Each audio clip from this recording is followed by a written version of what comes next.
এমপিওভুক্ত শিক্ষকদের আংশিক বদলির যে ঘোষণাটা এসেছে, মানে শিক্ষা উপদেষ্টা যে ঘোষণাটা দিছিল যে আংশিক বদলি, এই বদলিটা কারা পাবে? তো যতটুকু শুনতে পেরেছি তাতে ভালো খবরই মনে হচ্ছে। তার আগে আপনারা যদি আমার এই ভিডিওটা ফেসবুক থেকে দেখেন তাহলে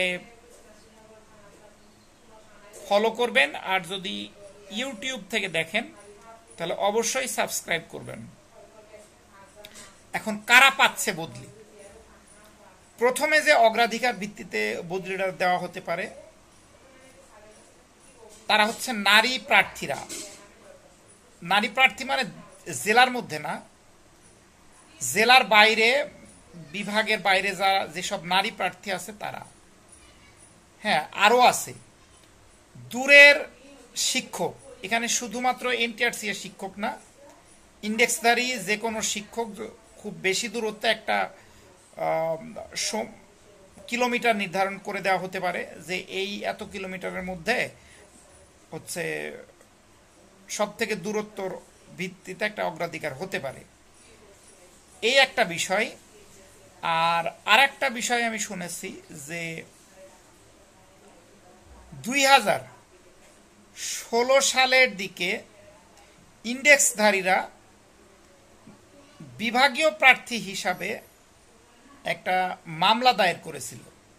এরকম একটা মামলা, এই মামলাটা মানে জিতে গেছে ইন্ডেক্সধারীরা।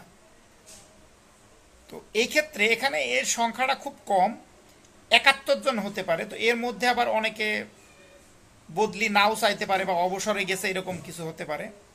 তো এদের বদলি দিতে পারে। তো এর মধ্যে এর ভিতরে আরও একটা কথা আছে, আগামী 10ই অক্টোবর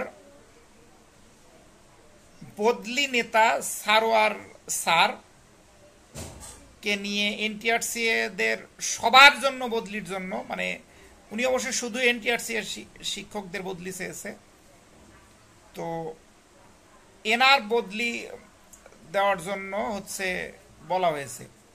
তো এখন